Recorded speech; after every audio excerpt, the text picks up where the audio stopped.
गलत आदमी से पंगा ले लिया आंटी जी।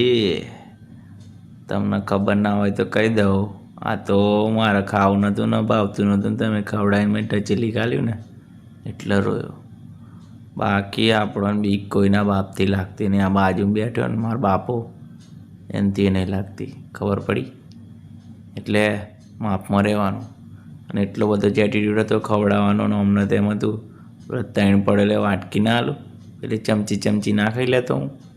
ના પણ તમારે તો વટ મારવો હતો, મોઢામાં નાસી દીધી નો નસી સમજીને. કશો વાંધો નહીં, મોટો થવા દો જરીક. તમારો વારો ના પાડી દો ને તો મારું નામ બદલી કાઢજો. કાળું નામ મારું, કાળું. મારા બાપાને જોઈ રહ્યો પણ એને તો આલું ઘેર જઈને એવું કશું બોલ્યો નહીં ને તને. આલું તો હેડો મળો બીજી વાર મોટો થયો એટલે ગભરાઈ નાખું તમને, ગભરાઈ નાખું, ચીરી નાખું.